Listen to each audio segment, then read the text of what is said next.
Chicos, tengo que comentaros que hemos empezado perfil bajo, Lo que pasó antes de ayer nos ha afectado a todos, Alejandro. Bueno, sí, pero insisto que de cuando uno va a... ¿Cuánta gente nos estará escuchando ahora mismo, nos ve en la televisión, que ha ido a lo mejor a un médico y le han dicho, mira, lo que te voy a decir no te va a gustar, pero en vez de fumar 3 cajetillas diarias, porque es que si no te vas ahí a buenas noches, como se suele decir, te vas ahí al Jardín de los Callados. Al Jardín de los Callados, te vas ahí en menos canta un gallo, pues vas a tener que dejar de fumar, o vas a tener que fumar menos, o vas a tener tal, y eso al fumador o a alguien que tiene una serie de conductas, pues no le gusta. Pues nosotros como país hemos tenido una serie de conductas que es vivir por encima de nuestras posibilidades colectivamente, y nos están diciendo y nos han dicho ya por activa y por pasiva que eso no puede ser, y que además, si no va a ser desgraciadamente por un cambio de conducta, es que tiene que ser inevitablemente de esta manera. Entonces, claro, yo entiendo que esto no le guste a nadie, pero insisto, después de que todos estos días pues la gente y todo el conjunto de ciudadanos tendremos que adaptarnos desgraciadamente a esta situación, yo estoy convencido que hay una cosa que está clara, que el inicio del fin de esto supone gastar menos de lo que se ingresa. Eso es así de claro. Es decir, en el momento en que se están poniendo las bases de gastar menos de lo que se ingresa, señores, tarde más, tarde menos, de esta salimos. De esta salimos. ¿Por qué? Porque hay una cosa que lo entiende este niño de 4 años. Si tú tienes 5 y te gastas 10 y ahora vas a hacer todo lo posible para que en vez de gastarte 10, te gastes por lo menos los 5, yo no estoy diciendo ya que gastes ni uno más ni uno menos, sino que gastes lo mismo que ingresas. Oiga, pues a partir de ahí empezamos a equilibrar las cosas. Y a partir de ahí, en el momento en que el Estado necesite menos dinero, habrá menos impuestos, el empresario evidentemente tendrá que pagar menos. Ojo, es una cosa importante que hay que decirla. Es que a pesar de todo, se ha bajado un punto de la cotización y otro punto para el año que viene para los empresarios. Es decir, los empresarios van a tener un poco más de respiro a la hora de poder emprender un proyecto empresarial y que no suponga una ruina para ese empresario. ¿Cuántas personas nos estarán escuchando, por amor de Dios? ¿Cuántas personas nos estarán escuchando que han intentado hacer un proyecto empresarial y al final, debido a todas las cortapisas, a cómo funciona la burocracia, cómo funciona la administración, con los impuestos, con las cotizaciones tan altas, con esa inflexibilidad que había antes en el mercado laboral, todo eso al final lo que era más que emprender, lo que era desprenderte, pero desprenderte por un tajo. Despeñarte por un tajo. Y oiga, y hay que decir una cosa, y que hay que decirlo con claridad, que hay que decirlo con total claridad, guste o no guste. El señor Zapatero no dejó huella en la economía, dejó cicatrices. El señor Zapatero no deja huellas en la economía, deja cicatrices. Y eso, desgraciadamente, se cura pues con este tipo de medidas. ¿Por qué no otras? Porque hace 5 años, mientras Alemania, mientras Inglaterra, mientras Estados Unidos, con todo Lehman Brothers, con todo lo que pasó, empezaba a poner medidas, nosotros estábamos aquí diciendo que no pasaba nada. Y iba una vez y otra vez el médico, el enfermo a la consulta, con un incipiente, desgraciadamente, tumor bastante maligno, y el médico le decía que no pasaba nada, que siguiera fumando, que siguiera bebiendo, que siguiera gastando, que no pasara, que siguiera teniendo el mismo tipo de vida. Y claro, ¿qué es lo que ha pasado? Pues que 5 años después tenemos, como bien dice aquí el profesor Fernando, pues que estamos ahora mismo, la situación del país está muy metida en una UBI. ¿Que se sale? Claro que se sale. Se va a salir pues haciendo una cosa muy sencilla, que lo entienda hasta un niño de 4 años que nos esté viendo, que es gastar menos de lo que se ingresa. Mira, y esto lo entiende todo el mundo. El problema que tiene Zapatero es que no es consciente de lo que ha hecho todavía. Zapatero todavía no es consciente de cómo dejó España y qué es lo que hizo y cómo la máquina de la deuda tiró de ella para poder pagar las nóminas y poder pagar los mínimos imprescindibles del Estado. El problema que tienen ellos, por ejemplo, es que dejaron, o cómo se usa políticamente la inutilidad de Zapatero, cuando Zapatero deja de invertir en 2 años 1.500 millones en Andalucía, automáticamente ya Griñán, Valderas dicen que ese dinero ya se lo debe Rajoy. Ese dinero, que son 1.500 millones de euros, que se dejaron en inversiones el gobierno del Partido Socialista, ya corresponde al gobierno central. En nombre de ustedes, son inversiones que no ejecutó un gobierno del Partido Socialista, y usted debería de haberle reclamado judicialmente a ese gobierno del Partido Socialista, y no al actual, lo que no ha hecho o lo que dejó de hacer, sino políticamente o judicialmente. Pedirle cuenta al señor Zapatero y al señor Blanco, a ese magnífico ministro que tuvo este país de fomento, que dejó de invertir aquí 1.500 millones de euros. Ahí tenemos, por ejemplo, si sales o te acercas a la bahía de Cádiz, tienes un AVE Sevilla-Cádiz que es un guerial, que está lleno de margaritas. El puente de Cádiz, que me viene a la memoria, lo único que hizo Chávez fue venir a avanzar 100 metros al tablero, y ese mismo día despidió a todos los trabajadores que habían avanzado al tablero. Ese es el tipo de historia que nos ha tenido el gobierno de Zapatero secuestrado de la realidad. Mucha información, mucho gasto en publicidad, mucha Andalucía imparable, mucha Andalucía al máximo, pero aquí no había dinero ni en las cajas, ni en los cajones, ni en los bancos. Antonio, cuando se tenía que estar ahorrando dinero público, el gobierno de Zapatero, no solo una vez, sino 2 veces, se dedicó a hacer una cosa que se llamaba el Plan E. El Plan E. Que quien no lo hacía, estaba cometiendo un pecado, vamos, si había algún alcalde o algún ayuntamiento que se plantaba y decía, oye, mira, es que un modelo keynesiano. para qué quiero yo una piscina cubierta en una población de menos de 20.000 habitantes que no voy a poder mantener, que es que no voy a tener dinero ni para el cloro. Ni inaugurarla. Es que eso ha pasado, y eso está pasando. Y estoy convencido que hay mucha gente que nos está escuchando en estos momentos que ha visto que en sus municipios se han hecho obras faraónicas con el Plan E, que están cerradas porque no se pueden mantener. Y eso ha pasado, pero eso ha pasado en mitad de la crisis. Es que eso no es que haya pasado cuando estaba en el año 2004, 2005, 2006, cuando estaba aquí, el dinero entraba a puertas. No, no, no. Eso ha pasado cuando todo el mundo ya hablaba de crisis en el mundo entero, cuando todo el mundo estaba tomando medidas. Por el amor de Dios, cuando nadie se dedicaba a gastar, sino a ahorrar para poder mantener las pensiones, para poder mantener el sistema educativo, para poder mantener el sistema sanitario. No, nos dedicamos, el país, con los señores del Partido Socialista, con los señores Zapatero, por cierto, con su Pepito Grillo Rubalcaba, que es que parece que Rubalcaba, pero es que Rubalcaba era el Pepito Grillo de Zapatero. O es que eso no lo sabemos. Vicepresidente del gobierno. Con qué poca, de verdad, decoro, con qué poca decencia, con qué indolencia, el señor Rubalcaba sale a decir las cosas que dice. Oiga, es que aquí se gastaron cientos de millones de euros, miles de millones de pesetas en el tema del Plan E, que no sirvió para nada. Era una manera de ponerse una venda porque no se quería ver la realidad. Con ese tema del Plan E teníamos a la gente, bueno, pues haciendo obras, haciendo cosas para, de alguna manera, negar la realidad, anestesiar. Y aquí se anestesió España durante todos esos años. Y que lo que pasa, hasta la anestesia se termina. Claro, y en el momento que se termina la anestesia, los efectos también pues surge al final despierta al enfermo. Efectivamente, Zapatero yo creo que es que no es consciente, de lo que ha hecho. No es consciente, porque si fuera consciente yo creo que estaría recluido en la selva de Botswana con los colmillos retorcidos y posiblemente había que mandar otra vez al rey allí, con la escopeta cargada, directamente. Por eso yo creo que no es consciente. Pero volvamos otra vez al tema de la estructura de la administración, que quizás sea el gasto. Es decir, se ha hablado ya en pasado de la burbuja inmobiliaria, cuyos efectos persisten, pero ahora estudiosos hablan de la burbuja de las administraciones públicas. Este es el problema que tenemos entre manos. ¿Qué es lo que ha hecho el gobierno antes de ayer y ha rematado la faena hoy? Bueno, de momento una decisión a muy corto plazo, que resuelve un problema que son 5.000 millones de euros aproximadamente, que son las pagas extras de Navidad de los funcionarios, de los empleados públicos. Son 5.000 millones. Que podría haber tocado las televisiones públicas, por ejemplo, en vez de haber tomado esa medida. Claro, pero efectivamente, pero ¿qué es lo que ocurre? La Ley de Estabilidad Financiera ya prevé un índice objetivo que determina y que cuantifica el número ideal, entre comillas, de empleados públicos en las administraciones territoriales locales, que es que no sobrepasen la cuantificación de la masa salarial el 60% de la cifra de ingreso. Bueno, en el caso, ya ha habido expedientes de regulaciones de empleo de algunos ayuntamientos en Andalucía, en donde los propios alcaldes no se han atrevido a determinar, o sea, a iniciar ese procedimiento de extinciones de contrato vía regulaciones de empleo con ese cálculo del 60%. ¿Por qué? Cuando un ayuntamiento está absolutamente en quiebra, porque tiene una sobredimensión estratosférica de personal, ¿por qué se queda en el 85% de la cifra y no llega al 60%? Porque las medidas hay que darlas como Dios manda, con valentía y además apoyado en este caso en la ley, y la ley es la Ley de Estabilidad Financiera y la ley habla del 60%. En el caso de las administraciones, en el caso de las administraciones territoriales autonómicas, concretamente la Junta de Andalucía, hay una cuestión clara, que son las sentencias del Tribunal Superior de Justicia de Andalucía, en donde de forma clara ha discernido y determinado cuáles son las funciones que afectan a los funcionarios y cuáles no.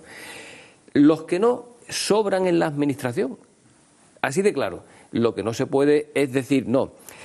Perdona, es que hay una ley anterior que define ¿cuáles son las funciones que puede hacerse por un funcionario y cuáles por un personal laboral de la administración? Sí, bueno, pero independientemente, yo parto de la siguiente teoría.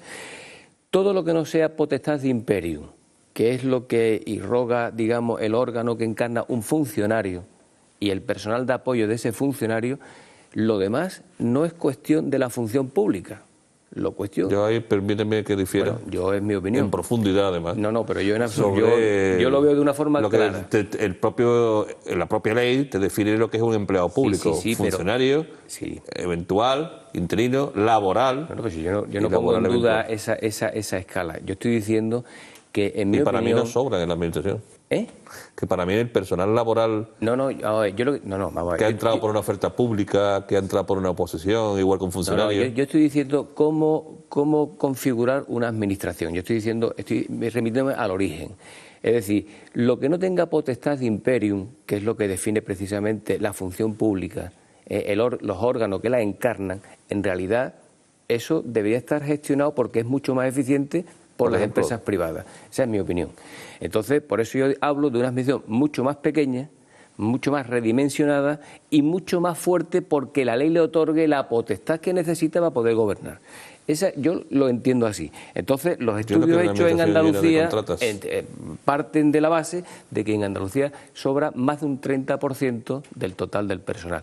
Eso supondría que, sobre todo en las escalas superiores, de educación, en las escalas superiores de la administración, posiblemente no es que no haya que recortar, es que hay que pagar mejor a la gente, con toda seguridad, porque en el diferencial de sueldo entre el sector privado y el sector público hay una diferencia sustancial en las escalas superiores, no en los inferiores. En los convenios colectivos de las empresas privadas se gana mucho menos en las empresas privadas que en la propia administración, en las escalas inferiores. Un sistema público más fibroso, mejor pagado, más ágil. ¿Es así? Más... Yo entiendo que lleves a tu terreno el debate en ese sentido, pero yo no estoy de acuerdo con lo que manifiestas. Bueno, pues se queda ahí, ya lo habláis luego, después cenando, porque nos vamos a ir. Y no es porque no debatáis, sino porque... Bueno, porque además había un debate que duraría aquí horas, seguro. Ya, seguramente, probablemente porque sois los dos además duros contendientes. Vamos a irnos con la voz de Almudena, que nos trae el resumen de lo que ha dado de sí esta semana en nuestra comunidad autónoma. Adelante, Almudena. El PSOE andaluz salía de su Congreso Regional totalmente dividido. La exclusión de Jaén de la Ejecutiva propiciaba un punto de apoyo a los críticos que llegaron dispersos y han encontrado en la delegación jienense el referente para escenificar su desacuerdo con el presidente de la Junta, José Antonio Griñán. Los delegados contrarios a Griñán conseguían hasta un tercio de los votos. Y es que el presidente ha perdido apoyo por días. Si en la jornada inaugural del Congreso el informe de gestión obtuvo el respaldo casi unánime, en el cierre más del 34% de los delegados votó en su contra, frente al 29% que no apoyó el sábado su candidatura al máximo cargo orgánico. Los delegados abandonaron el Congreso con la vista puesta en sus respectivos congresos provinciales. Griñán reprochaba durante el Congreso a la dirección de Jaén que pida integración en la Ejecutiva Regional mientras margina a los disidentes en sus propios órganos de dirección.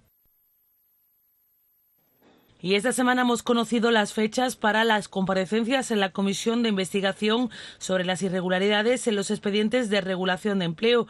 El Parlamento decidió un nuevo calendario para la ronda de comparecencias, que supone concentrarlas del 21 al 31 de agosto, una decisión que ha contado con las críticas del Partido Popular. El presidente de la Comisión, Ignacio García, informaba de este nuevo calendario que sitúa las comparecencias del presidente de la Junta, José Antonio Griñán, y del expresidente Manuel Chávez el 31 de agosto. Un día antes lo harán el dirigente del PP, Javier Arenas, y Eduardo Zaplana. El presidente de la comisión ha justificado el retraso en el calendario con el argumentario de ganar tiempo tanto para recibir la documentación solicitada como para poder localizar y convocar a los 25 comparecientes. El ministro de Agricultura y el consejero de Agricultura encargaban el pasado lunes a la empresa de licitaciones públicas Trasa un informe sobre la demolición del hotel El Algarrobico. El estudio contempla la demolición, tratamiento de residuos y restauración ambiental de la zona afectada por la edificación de construcciones en el paraje almeriense. El trabajo será cofinanciado por las dos administraciones en el marco de la colaboración institucional que prevé evaluar las actuaciones técnicas y materiales precisas y los costes que deriven. El Tribunal Superior de Justicia de Andalucía tiene pendiente emitir sentencia antes de finales de este año por el proceso interpuesto por la licencia de obras del hotel, que la justicia ya determinó está edificado en parte sobre área protegida y en el incumplimiento de la distancia reglamentaria de la costa. Bueno, pues eso es un poco, el resumen de lo que ha pasado esta semana, que han pasado más cosas, evidentemente, y de las cuales podemos hablar. Tenemos el Congreso del PSOE. Alejandro, Fernando, Orlando, Antonio. La comisión de investigación, que por cierto, ayer estuvo Teresa Ruiz Sillero, que forma parte de esa comisión, y las fechas de las comparecencias que van a ir del 21 al 31 de agosto. Y el tema del Algarrobico, en honor a Orlando, que sigue ahí todavía, el hotelito. Empezamos por donde queráis. Bueno, yo lo que en el tema del Congreso del Partido Socialista del fin de semana pasado, pues un drama, ¿no? Que además con varias partes ya, ¿no? O sea que lo de la semana pasada fue el intento de aniquilación de un sector bastante también importante, crítico, muy crítico, con Griñán, de los propios suyos, y que los ha fulminado, ¿no? O sea, que yo creo que eso... Fíjate, un partido que no solo que lleva 30 años, más de 30 años gobernando Andalucía, es decir, de que llegó la democracia, sino que además es un partido en franca descomposición, ¿no? Y yo siempre lo digo, pero el que le tiene puesto la bombona de oxígeno a este Partido Socialista en franca descomposición es el señor Bardera.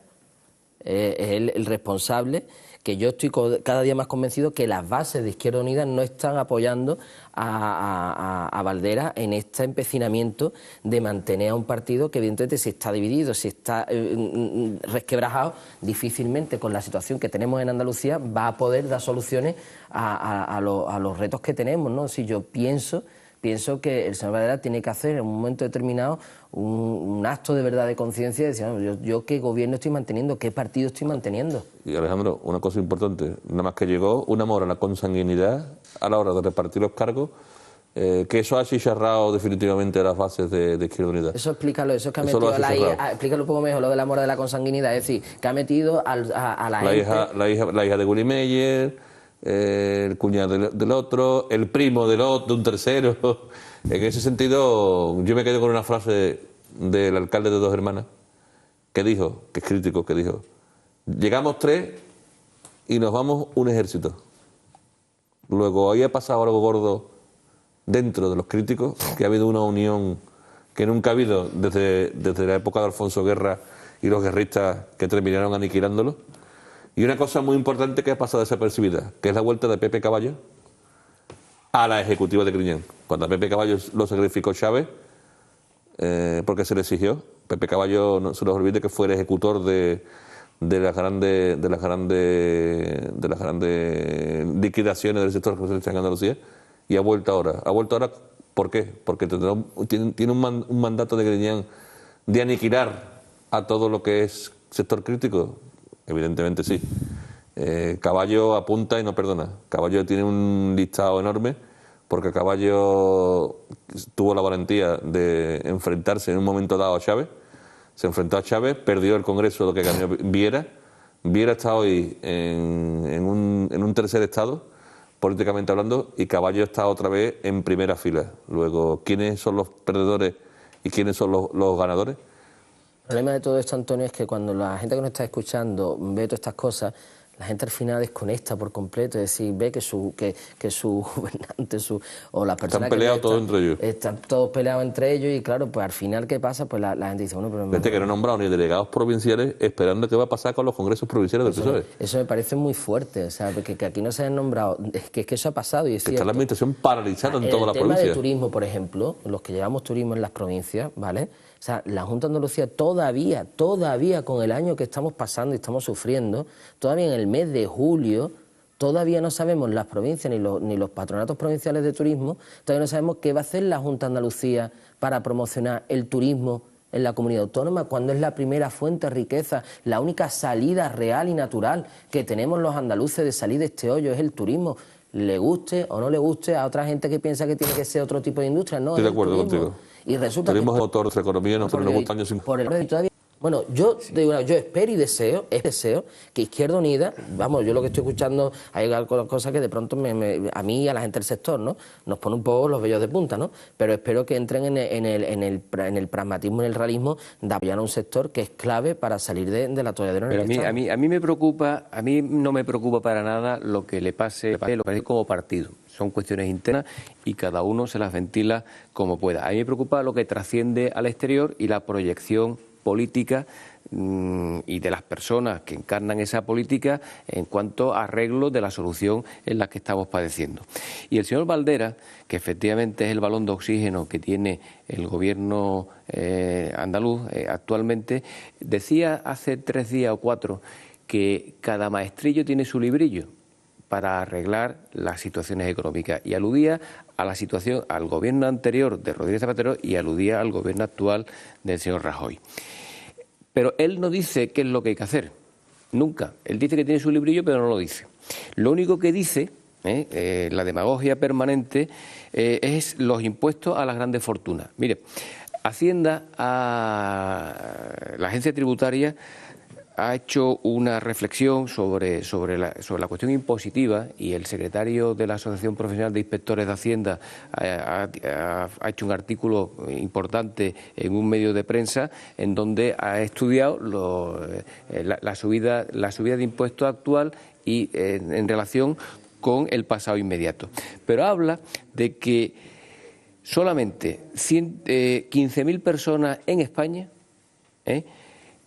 acreditan rentas superiores a las 145.000 euros. Significa que las grandes fortunas no existen. Por lo tanto, es absurdo el darle vuelta como hace Rubalcaba permanentemente y como hace el señor Valdera, porque eso no es así. Pero es que además hay que recordarle al señor Rubalcaba el tema de la SICAP, que conste que con el tema de la SICAP hay una doble imposición, pero que en cualquier caso el PSOE en su día ya estableció, y ahí donde estaban el dinero de las grandes fortunas, la tributación al 1%. Por lo tanto, por cierto, lo mejor que hacen es Felipe González está en Taguas, que es una de ellas, claro, una gran SICAP. Efectivamente. Entonces, el señor Valdera lo que tiene que hacer como Izquierda Unida, cuál es su modelo de gestión y cuál es qué es lo que ellos harían, simplemente, pero no lo dicen. Por lo tanto, las ideas no existen. Esto es un reparto del poder y punto, que es lo que ha hecho el PSOE e Izquierda Unida. Vamos, Orlando, remata y nos vamos a hacer la última pausa del programa. No, estaba a micrófono cerrado hablando del estado de bienestar. O sea, quiero decir... que teníamos. O que se le exige a la gente que gasten menos de lo que ganan. En realidad, hasta cierto punto, esto es la pescadilla que se muerde la cola. O sea, siempre habrá una afectación. Pero ¿a dónde puede llegar? Y cuando estábamos hablando de lo psicosomático, cuando el individuo tiene tantas necesidades, en realidad hasta cierto punto a veces lo paga el sistema sanitario. Desde mi punto de vista, o sea, quiero decir que cuando el individuo ha perdido su autosuficiencia, ¿a dónde? Pues va al sistema sanitario, eso es impotencia, depresiones, estado de ansiedad, o sea, que se ha manifestado una serie de enfermedades en este estado de bienestar. Ahora, cuando desaparece el estado de bienestar, mi pregunta es, y la dejo ahí en interrogación, ¿qué es lo que puede suceder con el sistema? ¿Habrá que gastar más en el sistema sanitario? ¿Habrá que establecer el hospital ese para la economía? O sea, quiero decirte que es un follón. Yo me pierdo muchas veces en estos coloquios de políticos. Ya he dicho que no, en la política no es lo mío, si ha sido la política colegial o la política de naturaleza.